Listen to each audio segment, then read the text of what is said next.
Hello, welcome to the 81st episode of the Unifying Force. I'm Kat and joined by Dave. How's it going? I am doing well. How about yourself? All right.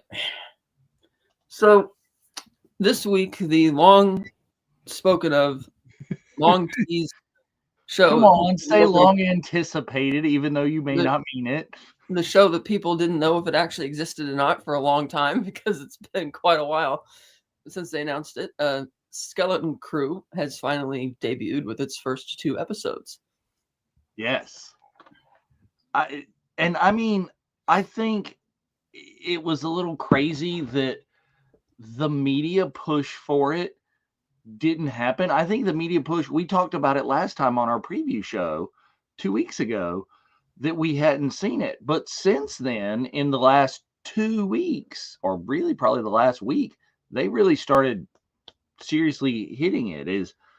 I don't have network television, so I still don't know that they were hitting what is presumably appears to be like their target audience, like children. But the social media push really started clicking and hitting, and we were in the pre-show looking at some of the retro posters that have been coming out for it.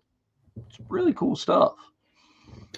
Yeah, I've only just recently started finally seeing TV spots for it during Monday Night Football, Sunday Night Football. But not much else have I seen marketing. On the social media stuff, yeah, like you mentioned, and seeing that a lot on Instagram and stuff like that. I started to see a lot of ads on Wikipedia as I'm looking up stuff. That's their featured little ad video on Wikipedia. Yeah. So right up front, what I could say that I like about this show is that the production values are very good. You can see the money on the screen. It doesn't look like, cheap green screen or cheaper volume effort. Like, it looks legit, which is good because it's been a while since we've had a Star Wars show, which looks very real. Oh, hello, Gio. Gio. Welcome. Hi. That's fine. Yeah. So the production values are great. I like that you're seeing like sort of the equivalent of a suburban neighborhood in a Star Wars, which we haven't really seen before, and like regular kids. So, and the mystery I think they have is a pretty good hook to start the series off. I mean, it doesn't take place on Tatooine, so it's got that going for it. Yeah, absolutely. Thank you, Dave, for recognizing one thing I always love. So, but yeah, I agree. I've seen reviews and things from other people, and they're like, "Well, it's like in a regular neighborhood somewhere." It's like we haven't seen that in Star Wars before. The closest thing we have had to ordinary, regular, what's going on is, the daily life of Anakin and Shmi, right? Is everyone a slave? Or we've seen daily life on Tatooine, which is, Owen bitching about moisture evaporators just not working, and he needs Luke for the harvest. It's like, I strongly suspect the whole galaxy isn't that way, and seeing this new kind of aspect and part of it is really cool. Absolutely.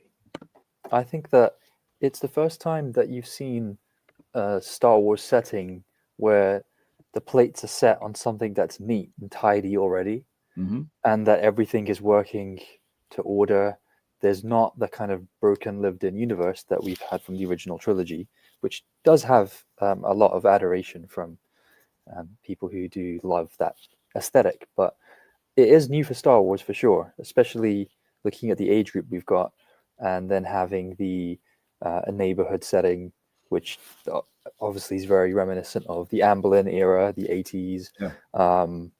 The first shot I felt of the camera panning up above the roads reminded me of one of the shots in E.T. early on, setting the scene for Elliot's crew for later. And it definitely has that kind of adventurous spark going through it all. But yeah, just on the aesthetic alone, I really liked how we're seeing a Star Wars utopia, which is so rare. But it seems, for the most part, early on their planet, everything's working as it should be, even though you got the kids who don't want to be doing the homework, don't want to be revising for the assignment. Well, and don't want to be, there's a little bit of an undertone of there's something going on there, right? There's something. It's normal. It's for us, okay. It seems like 80s normal neighborhood, but there's some sort of undercurrent of and let's Chris is commenting over here. Chris has a crazy theory. Let's go ahead and throw that one out. Hot take that clicked in my head is at Aden actually the Imperial Treasury that's funding the First Order. That's the greater good thing that they were telling the kids, because I mean, this has been said to be, this is Mando time period. So what's that? 5 years after 5 years. Jedi? Yeah. And it might be a little bit more than that, because I think Mando started 5 years after Jedi, but Mando's probably about 5 years in at this point. Yeah. So I got the sense that the way the other pirates were referring to it, like, come on, where are you really from, and stuff like that.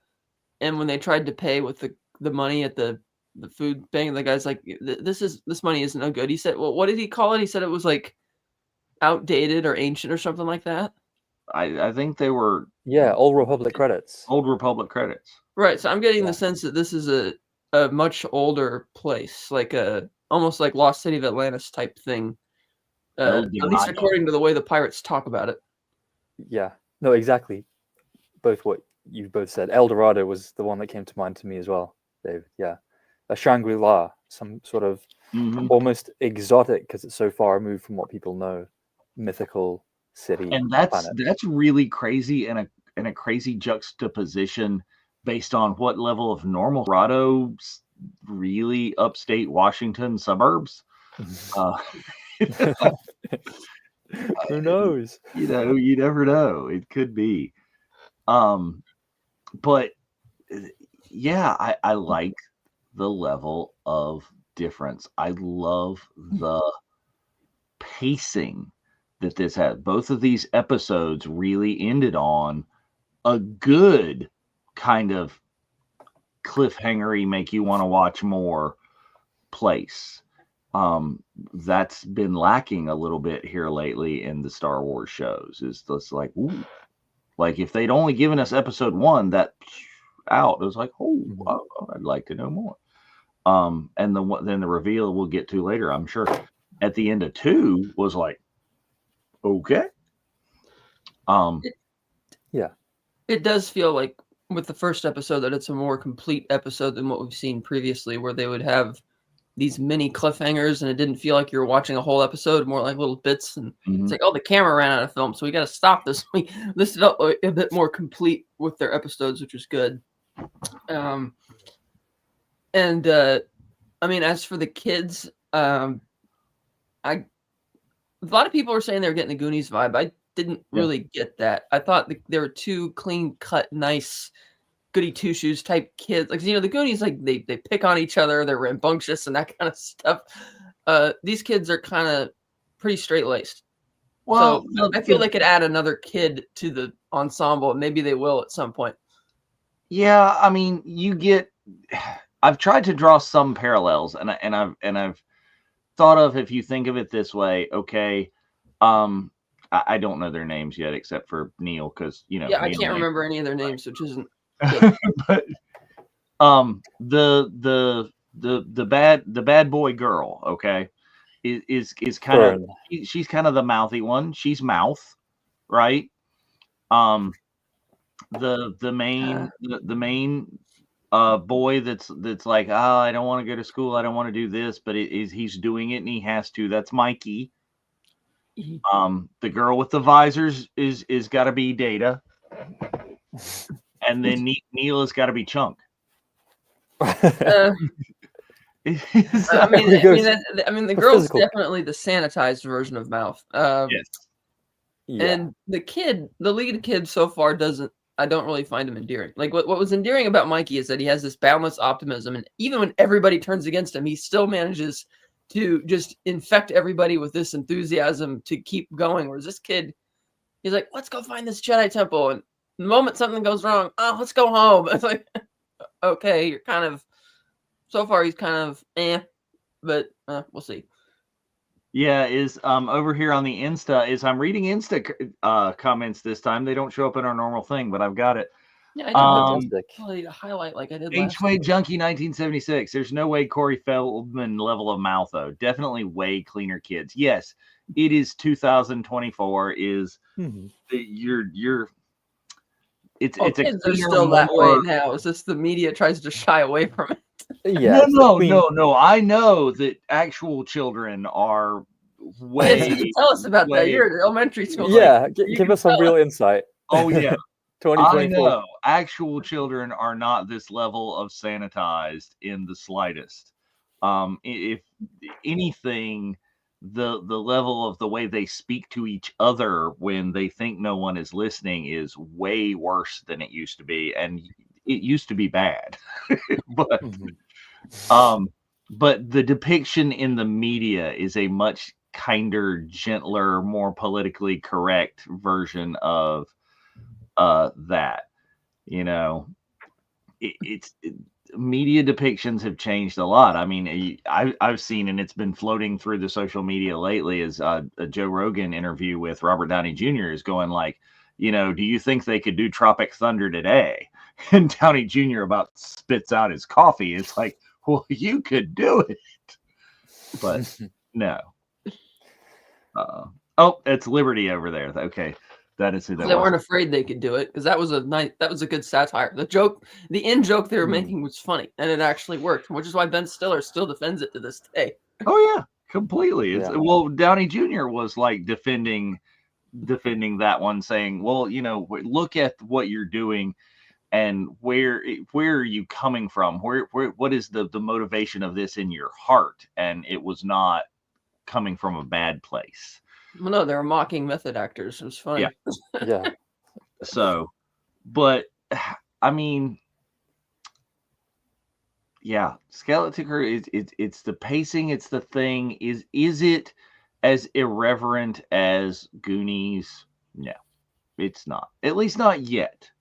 And maybe they're planning on going a different place with it. We're starting to see in episode 2 that Jude Law may come more to the forefront and take this, though I hope that's not completely it, because I mean the fact that it is this band of children and it's their story is I hope the important part. It's not like a bait and switch like we've gotten a little bit before with some of the shows. Yeah.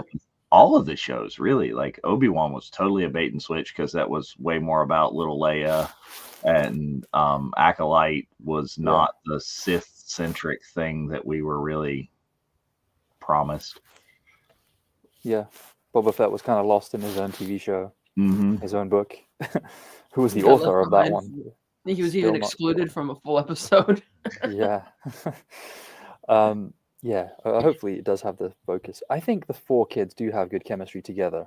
I don't know if I understand none of them are as larger than life personalities as what we're used to from the Amblin Spielbergian era that everyone's reminded of, or we're being told this is just like the Goonies. I feel like that's become more and more of a external marketing way of quickly describing this to other people, whether to recommend for it or recommend against it.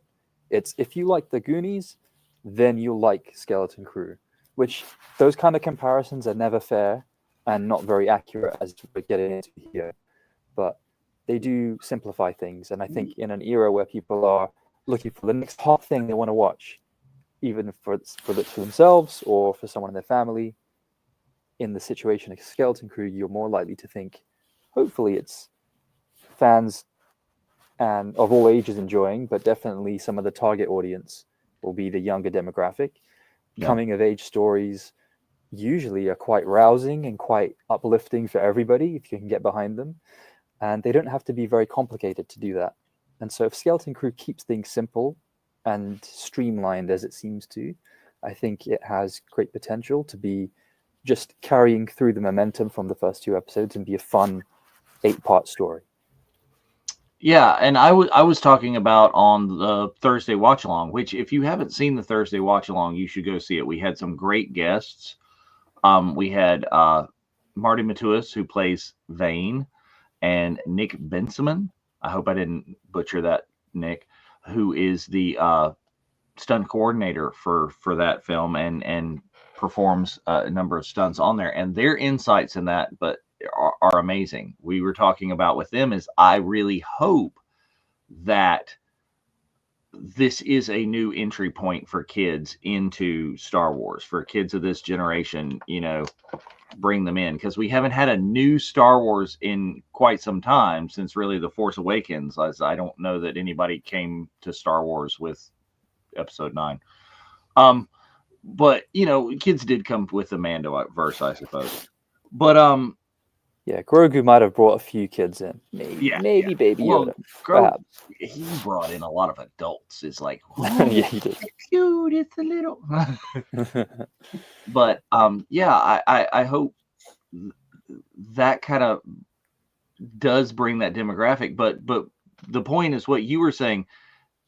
Is it Goonies in space? Well, that's what the marketing in the time since we were on last has really done. I was showing Kat in the pre-show a new poster that's Skeleton Crew, and it's got the kids silhouetted kind of down in front, and it's got a planet and a spaceship and some stars. Right, and it's I lost it. It was on a different Facebook feed, and I don't remember which one.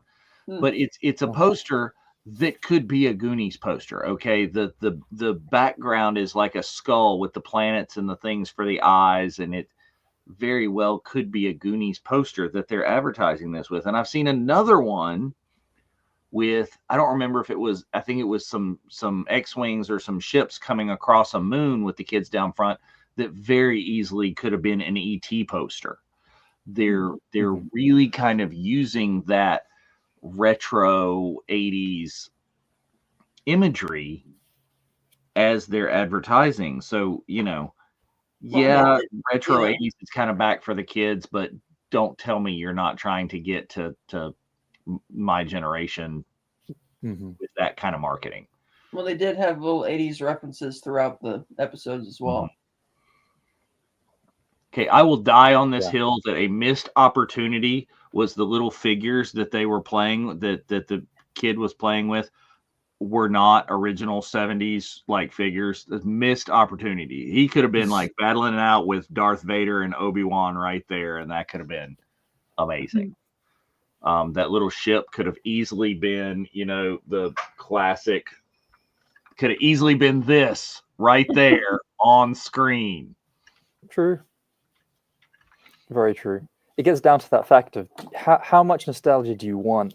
Do you want it, in every other show? You want it all. You want it pumped into your veins. IV nostalgia straight in. It's okay. It's all right. I mean, sometimes you're in that mood and that's what you feel. I think it's also good just to see that Skeleton Crew, I'm hoping, can stand up on its own as a series that you can recommend for that age group beyond Star Wars. And I think that's when Star Wars films and TV shows are of a higher quality, when you can say it's not Star Wars is the first thing that draws you in. It's the story, the characters, the little adventure. And it happens to be Star Wars, and that should just hopefully, put a smile on the whole multiple demographics and generations' faces. And it feels like Skeleton Crew has that idea. I think if they'd gone full nostalgia in every other scene, in every other shot, with maybe even like a T16 behind Wim in his room, it could have been a little too heavy. And I do like the idea of this mystery that we've alluded to, of this planet it's pristine, it's sleek, it's perfect. It's too perfect.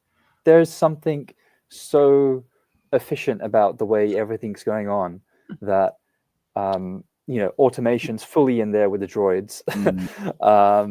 The classroom's full of different species from around the Star Wars galaxy, but then they're still behind a shield. They are literally being shielded, sheltered. Look, Mike says that would have been too much. I'm like, the Star Wars been repainted or something, but and go ahead. And Chris Forsyth says that the asteroid pirate place is his new favorite planet. Yeah, I really liked that. It gave me good vibes. It kind of a Guardians of the Galaxy, the best part of that kind of crossover. It was absolutely like nowhere. It was really nowhere. Or the version of Mars that Total Recall went to. Mm-hmm. Both of those like that, like the full-on pirate version of that port that the show Star Wars Resistance was based on. Yeah, like a whole, because it wasn't really in an atmosphere of a planet. It was kind of like a orbiting ring or something like that. Yeah, it was an intriguing shot when they started off, because it looked like they'd come to almost a dead port, because there were no lights on the first dozen or so ships, and they were sort of all tied to something. And then it really had kicked in with the full pirate aesthetic, the way that you have, galleons tied to the port and tied to the pier to keep them steady. And the more I think we learned of the port, the more I loved it as well, because you've got great costume, makeup, prosthetics everywhere. The aliens, they're just fully integrated. It feels like a true sequel to Mos Eisley Cantina that I feel like Maz Kanata's castle in The Force Awakens did that a little bit too desperately, trying to recreate Mos Eisley. Absolutely. Every Star Wars has to have a cantina scene. That's apparently like on the list of check boxes that you have to do. But this one did not feel forced as it sometimes does. Yeah, it felt completely natural. It was the right place for it. They're going to a spaceport. It's full of pirates. You're going to see some unusual things, left, right, up, and down. And that's even before you've started trying to accomplish whatever goal you have in mind. This, again, feels organic. It feels like they happen to come across it, and it's a fully living, breathing pirate hangout. It's not something that's just been very clearly constructed, and the story's pushing them this way, so that's the way they go. Yeah, it did, and it again makes it believable and expands it. There's there's an open place to eat. Is a lot of Batu. Here's kind of this open restaurant. There's your you've got around here this other store and shop, and over there, and there's the brothel. Yay, there we go. All of that. There you go. Pirates of the Caribbean 3, a port built of ships and just random shit kind of cobbled together. It makes sense. Yeah. It's like a time when pirates are in hiding. This is after the fall of the Empire. This is in a time of presumably the New Republic, which you would think would be cracking down on things like that. So it's like Pirates of the Caribbean 3 after the British have really cracked down on Tortuga. You can't go to the pirate port that everybody knows where there is. You're creating a new one. The show did open with dialogue, with the text on the screen, like they did with Solo or whatnot, explaining that it is the New Republic and after the fall of the Empire. Yeah. But I like that. I get the sense that both of these, like Ed Atten and this pirate port, are way out in the Outer Rim. It feels like. Well, let's talk about At-Aten some more. I find it really weird that it's this legendary place, aside from the fact that it's like a normal place, but that they're hidden behind this shield. They're shielded from the world finding them, but they're apparently not shielded from the news of the larger galaxy because they know of Jedi, and presumably just from the little action figures, Jedi and Sith battling each other. And from the action figures and from the way they're battling with their pretend lightsabers, I don't exactly get that. You would think that if it was just that hidden from everything, it would the barrier would go both ways. The average person wouldn't know about the larger events of the galaxy. It's kind of like the world of THX, because you have the authoritarian robot police force trying to encourage people that it's safer to stay within the barrier, but not being overtly violent with people. Mm-hmm. I think also the analogy to Wakanda is quite good, because I feel like it's a timeless era. They kind of preserved Aladdin. It's this idea of almost an idealized republic or an idealized way of living in the galaxy, and so they almost have the best of what would have been known with the High Republic and the Old Republic era. So the stories of Jedi and Sith, the stories of galactic conquest and wars among the stars, all those things. And it looks like the way people talk about these things, the way the kids interact, and that's it's the classic thing when you're young and you want to do the hum and the buzz of the lightsaber and swing at your friend, and ideally have an actual object that is at least cylindrical to swing, but yes, it's okay. Where are the wrapping paper tubes on At-Aten? Where are they? Yeah. But they seem to have this idea of a preserved, perfect city almost. So like it has the knowledge that would have been classical, maybe for, like, if we're thinking of real world examples, imagine like the Library of Alexandria or something, which was an archive for what was considered all the great works around the world at that point. And so maybe Aladdin is something like that. They've got the technology from when the Republic was shiny and new and clean before Galactic Civil War, the big one that started Star Wars, came about. So they are able to have this idea of tradition preserved from before, and it's kind of beyond time and beyond the space of the regular galaxy. Well, it could be. I like the Wakanda analogy. Is that Wakanda was keeping themselves hidden for the purpose because they have something that the world wants, but they were not blind to what was going on in the world. Is they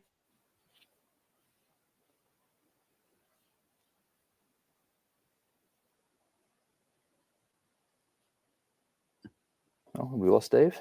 Yeah, we did. I was wondering if it froze for you too. I froze for a minute. But like Wakanda would have the scout ships and things that would go out into the world and bring the news back. And Wakanda presumably would pass that knowledge to everyone. But maybe this planet's not. They're putting out their version or their sanitized version of whatever it is.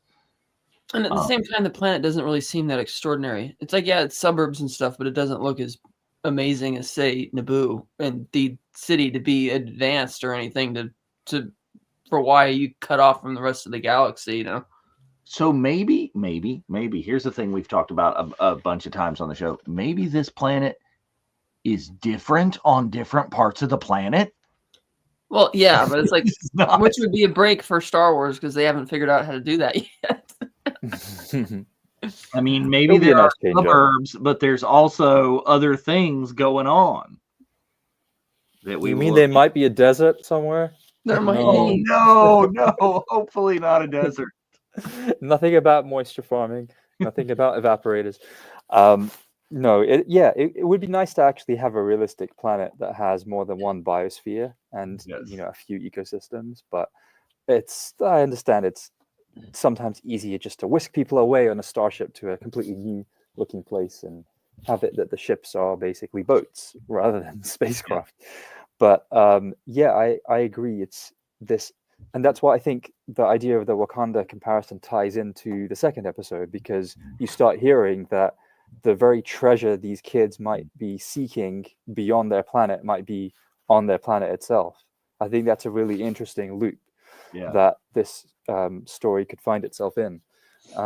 These are pirates that are from all all walks and all scrapes, and they seem to know of this legendary place that they're almost laughing at the kids saying. And the Twilight lady from the club who was trying to warn the girls that from the adult institution that the kids steered very clear of. It definitely looked like a corner that you'd find in Blade Runner City. But she was, also like laughing at the girls, saying, "Where are you really from?" Because the place that you're saying you're from is so ridiculous that it's either a joke or you're just lying straight up. And I think the idea of having the kind of pirate classic tropes of there's a galleon, there's treasure, there's a misfit squad that are gonna take on this little galleon. That's our ship that we have. That the very skeletons we've been finding on the ship are. That it's gonna kind of hook into this pirate formula, but be a little bit different as well.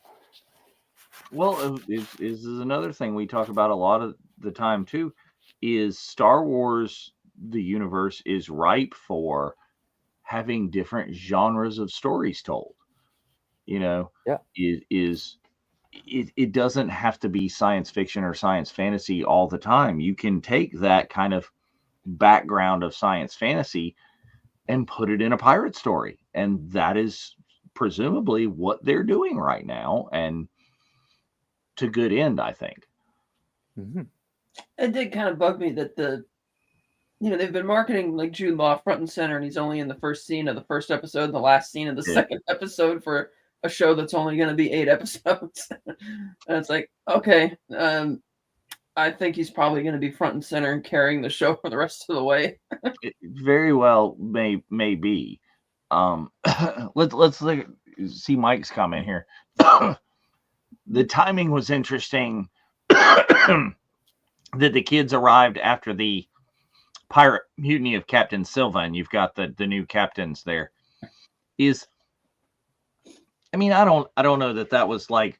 Well, we'll see if that. No, there he goes again. Was a key plot point. We don't know yet. Way to bring that kind of thing in. Yeah. Oh yeah, just little housekeeping. Thanks, Mike and Chris. The lady was a Thelan. I said Twi'lek type. Yeah. The Thelan and her species talking to the girls was of the slavers from the Clone Wars there. Yeah. The Zygerians, I think. So moving, bringing things in and let's talk about bringing things in. It's been all the talk is the little circus that Neil's family was watching on the hollow board or whatever is bringing a piece of the holiday special into canon.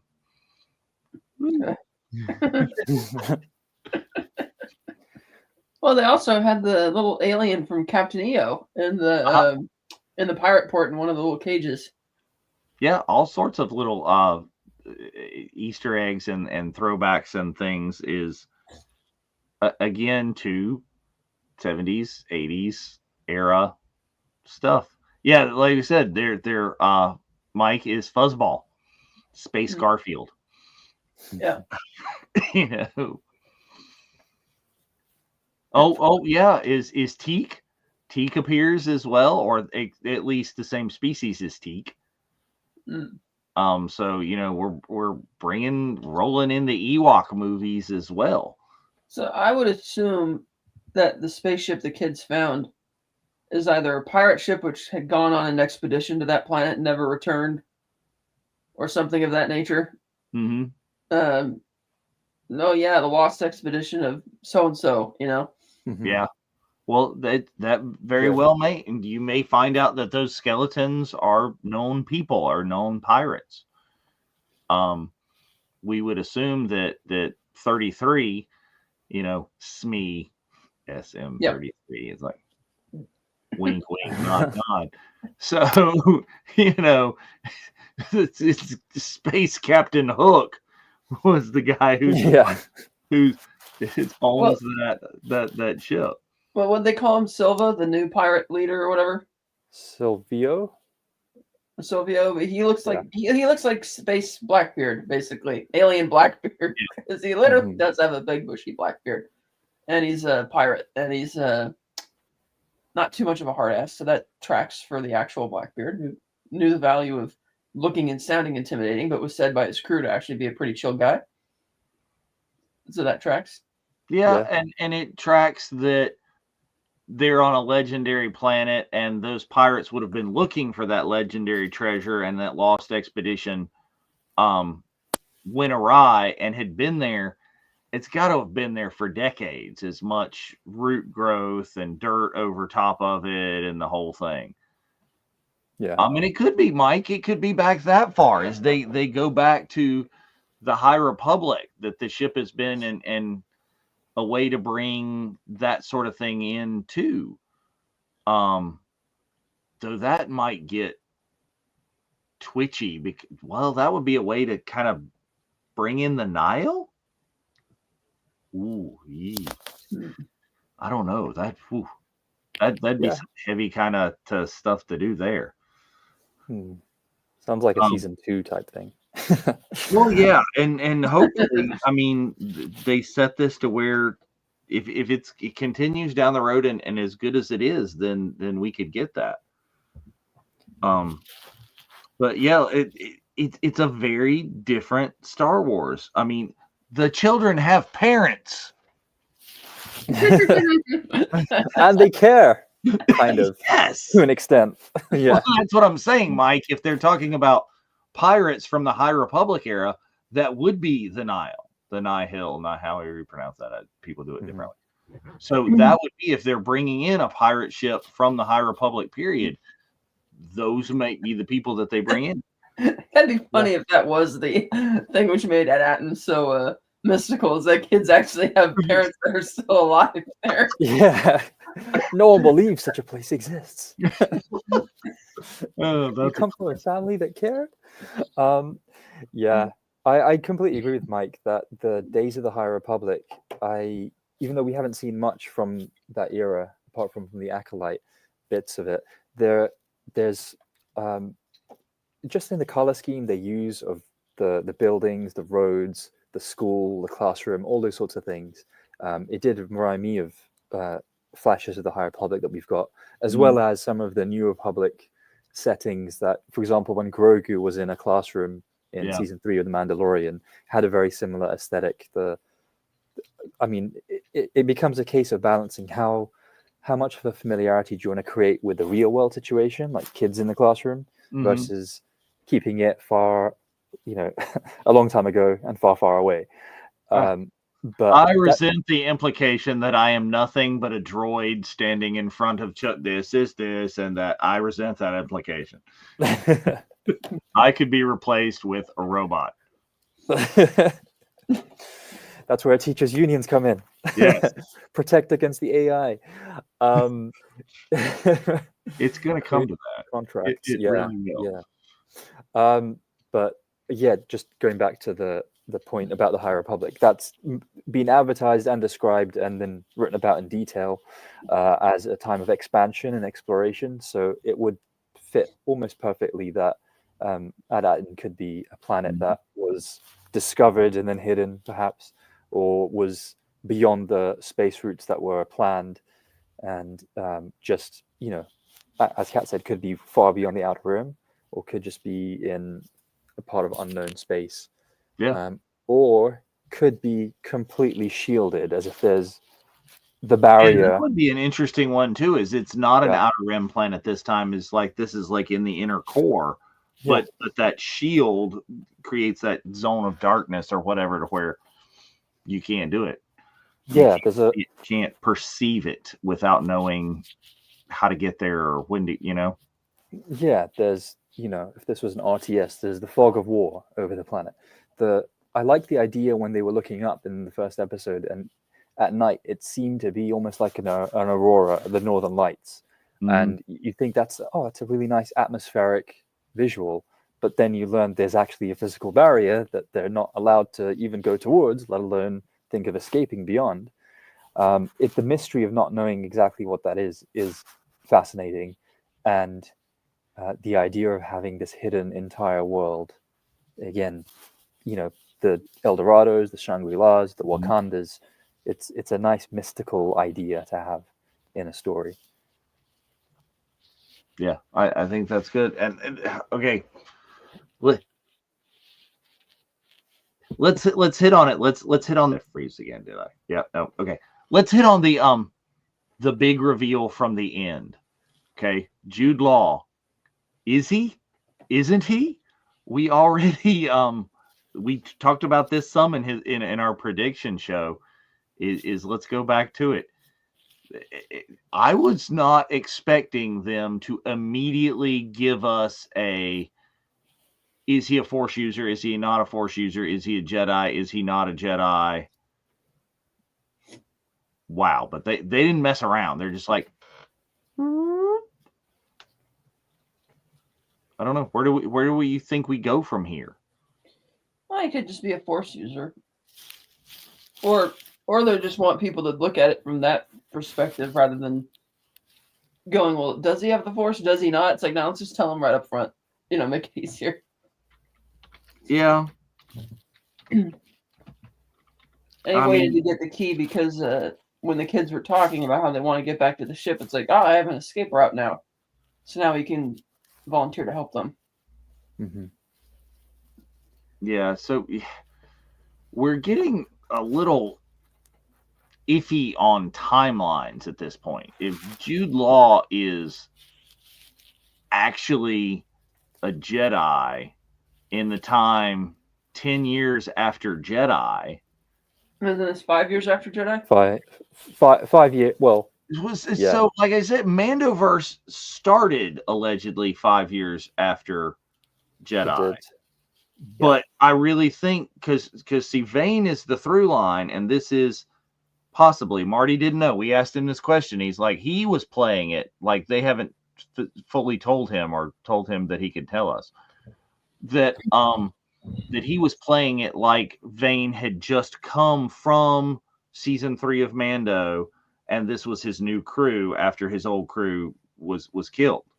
So we're presumably up to 5 years after the Mandoverse happened, because there was the period of time where Mando was searching around and looking for Luke, and then Grogu went to Luke's temple and presumably spent some time at Luke's temple, and then the time where it's back.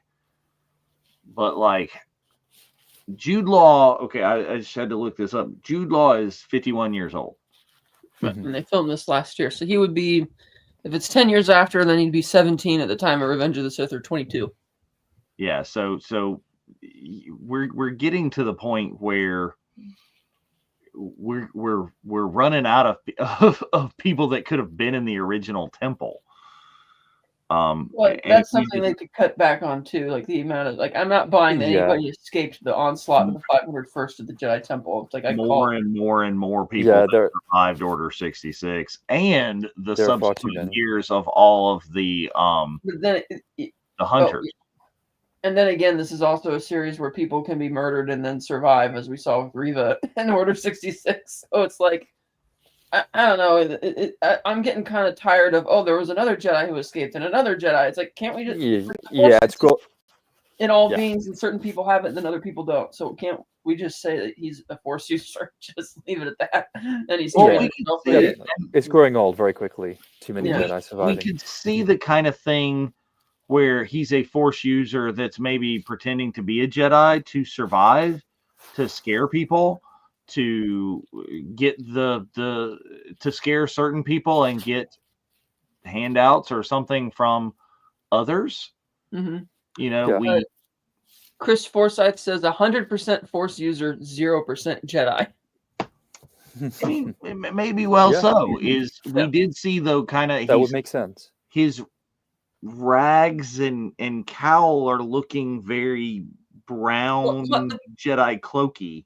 As I recall now, there was a TV spot where the kids are asking him, "Wow, you're a Jedi," and he very sheepishly says, yeah." You know, so you can tell he's lying to them. So it's like, or maybe he is and he doesn't want to admit it, but it's like, yeah, I don't think he's a Jedi. I mean, this is a pirate show. I'm not going to get Jedi vibes from a guy because remember, in the opening scene, he is the one who led the pirates there for this big score, and there was only one doubloon, and they're like, well, we lost a lot of people, but I guess he's still valuable because they didn't just kill him, they just threw him in the brig instead. Well, it's like, that doesn't seem like a very Jedi thing to do, to be joining a pirate crew and raiding vessels. Well, or we don't know yet because he's in their brig. Was he being forced to help them lead them to this score, this treasure? Was he doing it of his own volition, and then because it went sideways, he was thrown in the brig? Who knows? We don't. There's more things we want to know, and please, oh please, oh please, let us have time to get these questions answered. Let us not just leave it wide open and in the series, and we never know. Mike says in Jedi Survivor at the end they find the mystical planet as well as in the books. Yeah, could you expand on what mystical planet that was? Huh. Because I haven't played Jedi Survivor. Nor have I. So don't know how much I want that spoiled. If that's we're like, do we want to know? If it's relevant to the conversation, then we must know. We must read up on everything. And Chris is going like, I call that High Republic Legends. I don't need it in canon. You're gonna get the High Republic in canon. It's gonna happen. I mean, it already is, because all of the novels and stuff were put out by Disney. That's canon. Well, some of those characters were in action. Like I said, we've already got Vernestra and the Acolyte. As popular as that entire thing was, and as I mean, I will say it easily, rabid as a lot of those fans are about that content, I think we will see that eventually. Will we see it immediately? No, because again, it's a niche version, and it's not large public. It's not. I don't feel like the High Republic has dented Star Wars pop culture at all. Like, I don't see Star Wars fans outside of the super rabid ones really talking about it or even aware of it. Like, when Acolyte was on, nobody seemed to know that, hey, these characters, like Vernestra, that's the High Republic. And some people were saying, oh, she's way out of character. And other people are like, what are you talking about? Because I don't get the sense that a ton of people are reading all. I mean, some of them are, but not to the level that it's not a largest thing. There are more casual fans know Timothy Zahn's original Thrawn trilogy than they know the High Republic. I wonder how much that question changes, though, depending on the demographic, age-wise, because I think but when Star Wars Rebels brought Thrawn into, I was going to say live action, into canon, they did have quite a large bunch of Rebels regular viewers wondering who Thrawn was and if he, his origin, and that almost let, Lucasfilm and Disney perfectly set up Timothy Zahn doing an origin story instead of novels for Thrawn in the Chiss Ascendancy and, giving that backstory. But I was surprised at how few people knew that Thrawn was actually an heir to the Empire among younger Rebel viewers. And I guess it makes sense, because unless you've specifically been shown or told that there's this cool trilogy of books that goes after Return of the Jedi, and there's Luke, and there's a Dark Jedi, there's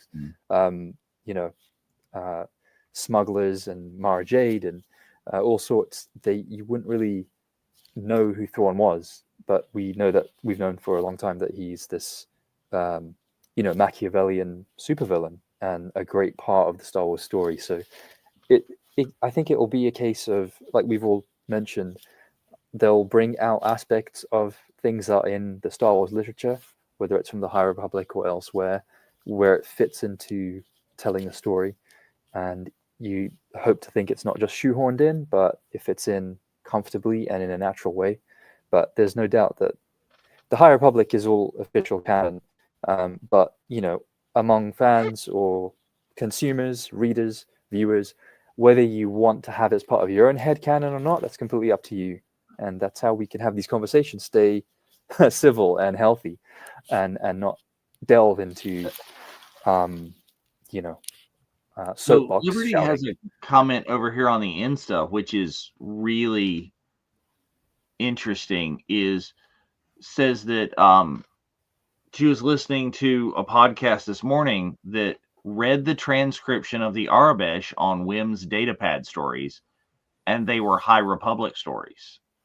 That it was Lena, who I don't know who is in the High Republic. I don't think I've read that material. Was the character that was fighting the Rancor in that story. And what you were talking about before, that totally tracks and makes sense, that this is a planet that has been kind of lost and or hidden from since the High Republic. And Mike is saying right here, the High Republic, they have a planet X, which is a utopian planet that's hidden and difficult to find. And he follows up on that saying, Cal Kestis discovers a hidden planet that's not easily reachable and utopian that could explain why he wasn't present. Okay. And there you go, Mike, again with the High Republic knowledge in there. Lena So was the Chancellor of the Republic. So, that... And Chris Forsyth follows up our previous topic saying that Jude Law's character, not that one, Jude Law's character in the cage was, or in the brig, is straight up Jack Sparrow going to get the key in Pirates 2. Oh, so much of that whole deal was Pirates of the Caribbean. I mean, if not the movie series, the Disneyland ride. So much of it. All the things.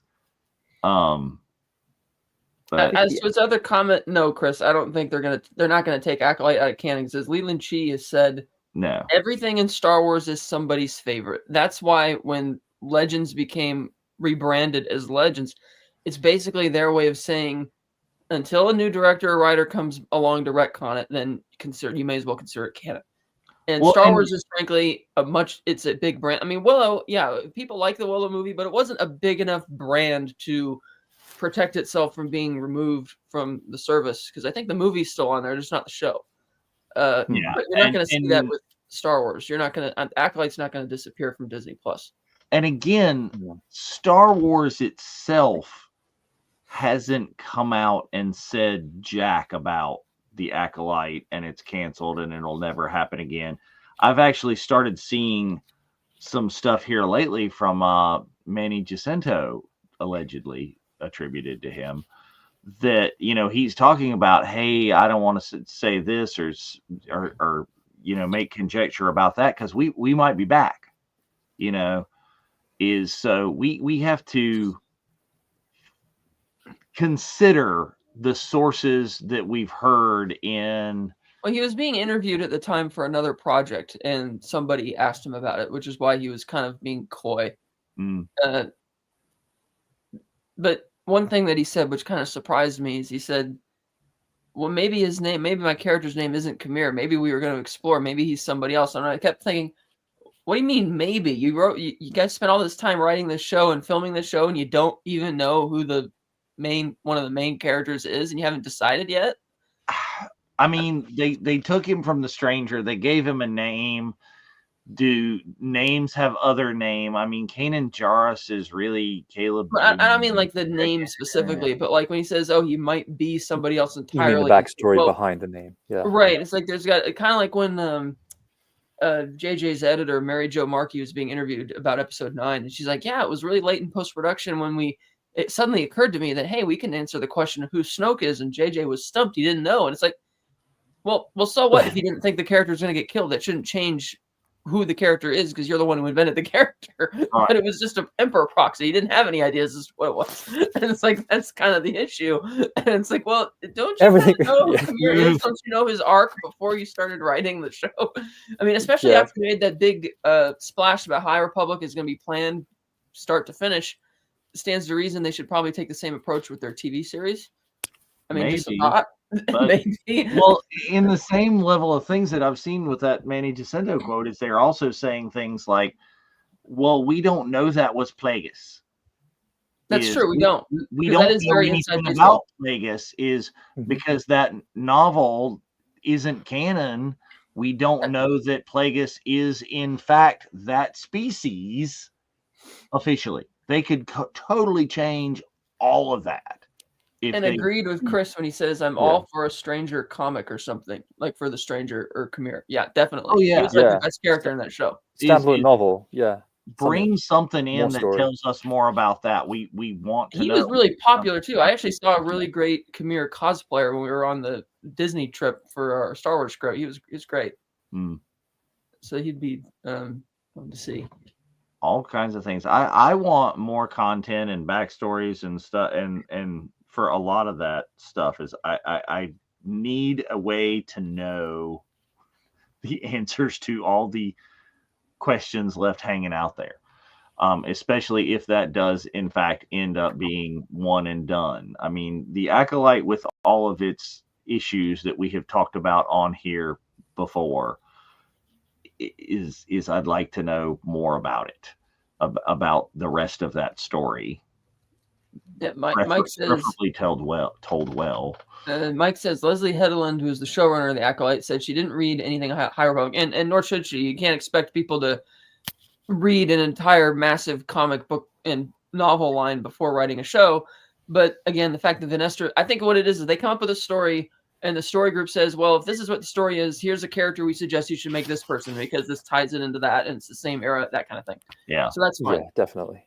Mhm. Well, I don't know, and maybe I'm wacky, but if the story group had forced a character on me from the High Republic, I damn well, before I went forward with writing and fleshing that character out, would have gone and read some of the backstory on that character. True. You know? Yeah, for that Yeah. character. You don't have to read the Definitely. whole freaking thing. It would have been like, why aren't you Go to Wikipedia. Yeah, go to like Wikipedia this and call my. and the data bank. It's like, look, okay, right? Yeah. Find yourself your High Republic's person that give you the summary. Or sit down with a story group and just have them Exactly, Mike. educate you. Some due diligence. Due diligence. Yeah. Homework. You do the prior reading, so Or you sit down understand with the assignment. Sit down with a story group and they could tell you all about it. Well, like what was like it? an overhead hope they project, a slideshow presentation. This is who this is. Well, there's A a PowerPoint story on that Vanessa. came The in, PowerPoint. like I think it was Whip the slides past. Barenthal. Barenthal was going to be cast as the Punisher, right?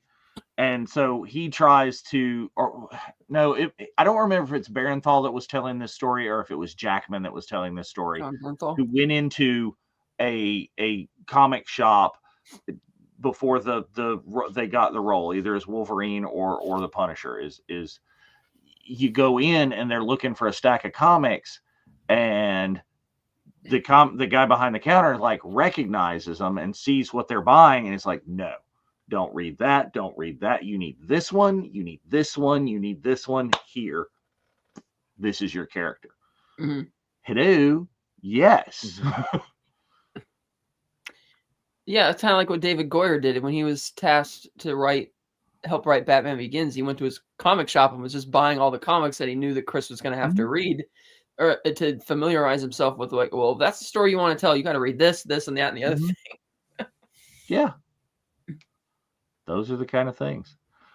But, well, we are coming up on our time for the week, and I look forward to, and I'm not guaranteeing that here in 2 weeks we won't be talking about the exact same thing, because we're going to have 2 more episodes of this. We'll be halfway through, right? That's right. We'll be at the midpoint of the season. I mean, yeah, the network may be turning into all things Skeleton Crew all the time, but when we have actual fresh Star Wars content, let's talk about it and have fun. But as always, if you have other things that you would like to talk about, if you've got other ideas and things on here, let us know. Is shoot us a message, of course, is at vcunifyingforce@gmail.com. You can send it there.